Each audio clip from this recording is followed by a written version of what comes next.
What's up, everybody? Welcome back to the channel. This is Legitical Response. We cover political news, keep you up to date, and keep you informed with everything that the government does. All the goings-ons, everything, all the underhanded moves the government makes, all the stuff they do out in the limelight. We try to counter the mainstream narrative machine and do all this to try to keep the people informed because, you know, people need to stay informed these days. We have some corrupt politicians in our government, and, yeah, we need to know exactly how they are corrupt. So that's what I'm here for. Or at least that's what I'm trying to do. You know, I'm biased. I'm not going to lie. I have my opinions. And I give my opinions. So, you know, like I always say, if you don't agree with me, let me know down in the comments section. But let's get into the story. Now I ain't going to lie.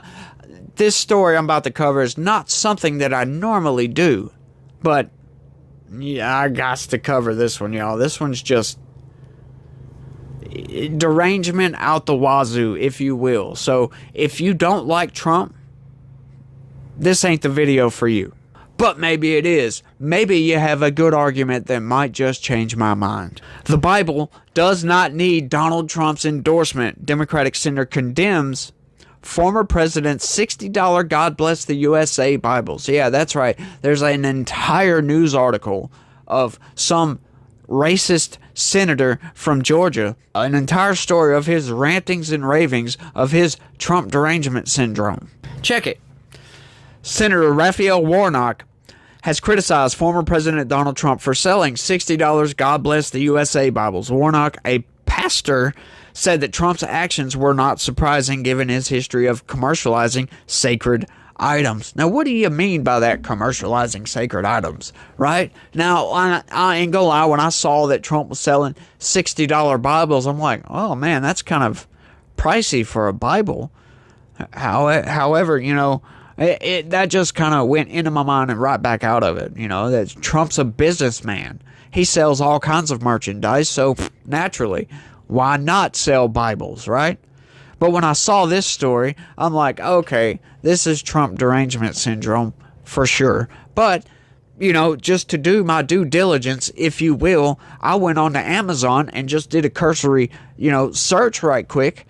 And I saw Bibles ranging anywhere from $6.99 all the way up to, get this, $128 for a Bible. Okay, so, yep, it's Trump derangement syndrome. They're mad because his price is right there smack dab in the middle of that range. So, what? They're just going off about Trump selling a Bible. Really? Yes, really. Watch. What happened? Warnock, during an interview on CNN's State of the Union on Sunday, condemned Trump's latest merchandising efforts. He stated, "The Bible does not need Donald Trump's endorsement, and Jesus, in the very last week of his life, chased the money changers out of the temple, those who would take sacred things and use them as cheap relics to be sold in the marketplace." Is that so? Yeah, that is a story from the Bible, right? But let me ask you this one question, Senator Warnock.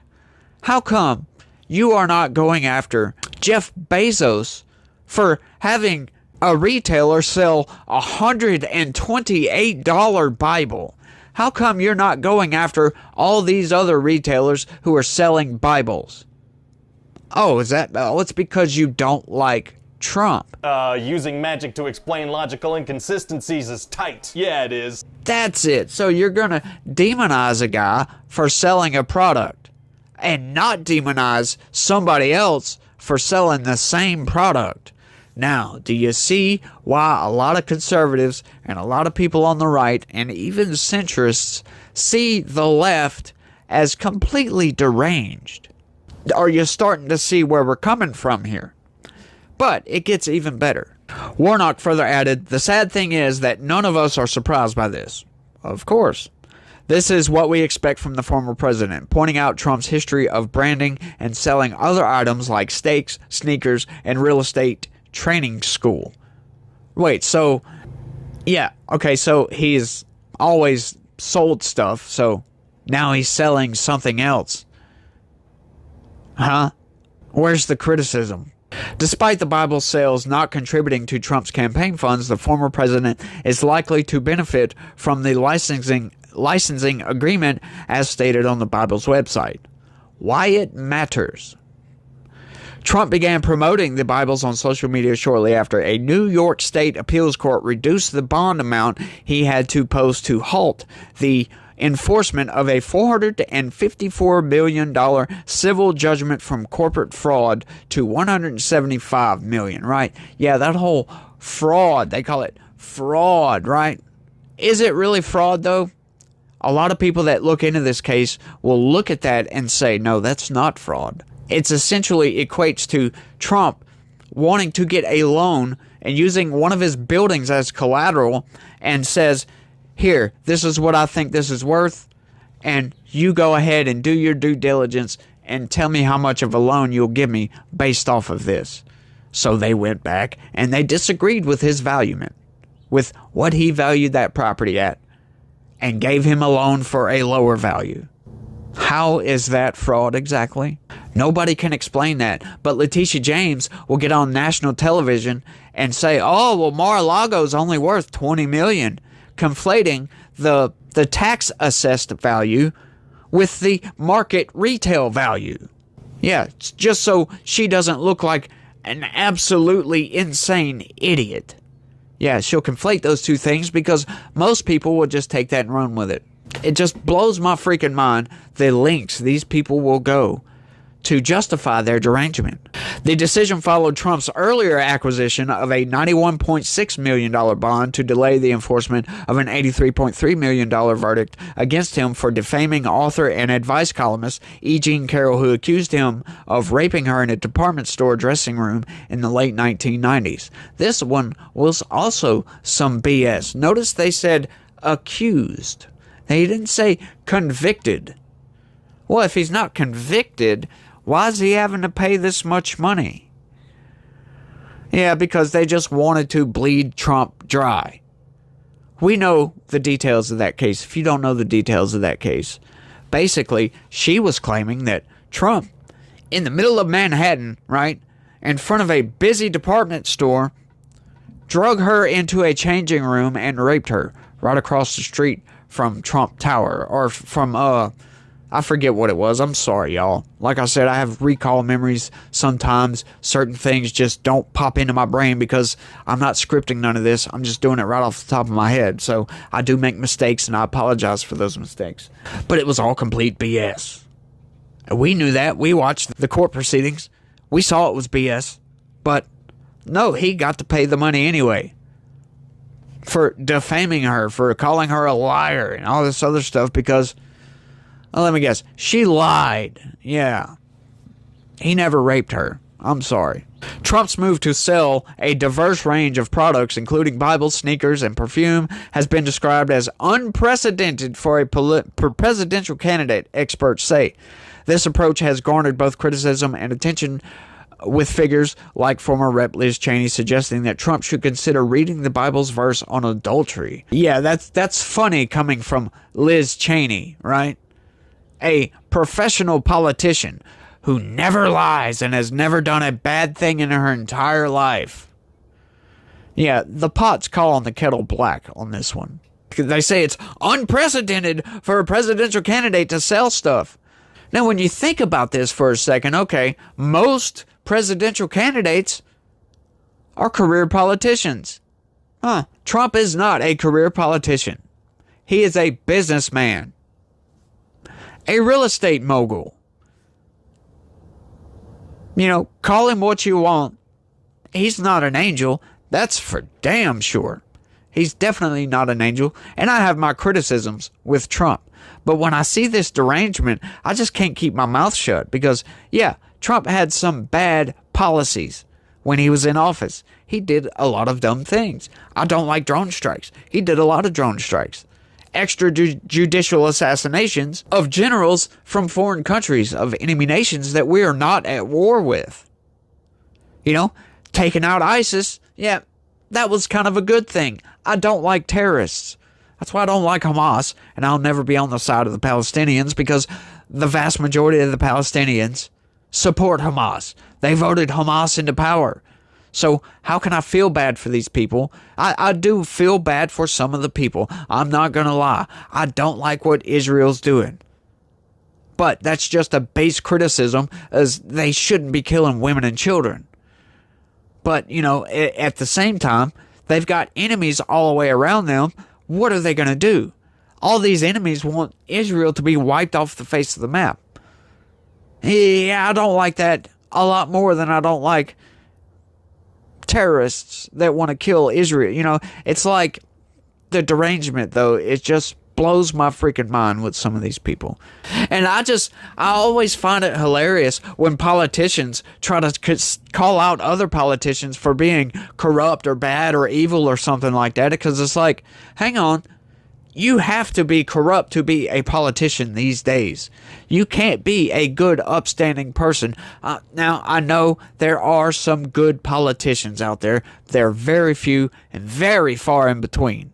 You know, out of 435 congressmen, you have like 10 congressmen and women that are actually decent. They're not perfect human beings, you know, by any means, but they're actually trying to do the right thing. They're trying to root out some of the corruption that's in Congress, because they go to that system and they see exactly how corrupt it is, and they're like, holy crap, this needs to change. There are actually good people in Congress. But 10 out of 435, yeah, and I don't know any senator that I would say is a good senator. John Kennedy is funny as hell. J.D. Vance says some stuff I like. Josh Hawley says some stuff I like. However, I'm not going to say they're good senators. They don't represent me, and they're career politicians for the most part. So I don't look good at any career politician. I'm sorry, that's just my outlook on the whole thing. I just see so much corruption within our government that it's a wonder how they get anything done at all. But I just wanted to throw this story out there because it just takes derangement to a whole nother level, it seems like to me. But y'all let me know what y'all think about all this down in the comment section. You know, should Trump be selling Bibles or shouldn't he? You know, I don't see it as a bad thing personally myself. You know, if he wants to sell Bibles, I mean, everybody needs a Bible, right? At least everybody that believes in God should at least read the Bible or the Quran or something. You know, any of the Abrahamic faiths, I think, is a good faith to get into. It's good to have faith. It's good to have purpose in life. You know, being a Christian or being a Muslim, that gives you purpose in life. It gives you something to work towards. And we all need something to work towards, right? Because nobody likes to wander around purposeless. You know, then you get into depression and all this other stuff. And depression, been there, done that. You know, I've been on the edge a few times in my younger days, and it's not a good place to be mentally. And we need to help people get out of that. Our country is going down a bad direction right now. The left is doing all kinds of evil things, y'all. And as, you know, good upstanding citizens, we need to stand up and push back against this stuff. We need to shame these people into oblivion. You know, for like people that want to do drag queen story hour and all this other stuff. You want to transition your kids. No. Stop with that, because you're making lifelong decisions for these people whose brains ain't fully developed. And you need to stop and rethink your strategy here, because if you do try to transition them and start giving them hormones or estrogen or any of that sort of thing, you could be irreparably damaging your child. Plus, you're going to place them in a box that has a very high suicide rate. Why would you want that for your child? But, you know, I went over all that yesterday on my video about the trans day of visibility or whatever. You know, I think these people don't need to be ridiculed. I think they need to be helped. They need to realize that we don't need to try to affirm their delusions. I don't understand this kick of affirming their delusions. It blows my freaking mind. It's totally divorced from reality, and we need to stop it. We don't need to ridicule these people. We need to help these people. That's just my honest opinion. Let me know what yours is down in the comment section. And that's all I got for this one, y'all. I want to thank everybody for watching. I really do appreciate it, you guys. Y'all rock. Y'all are the best. Y'all try to have a good day and stay legitical. Peace.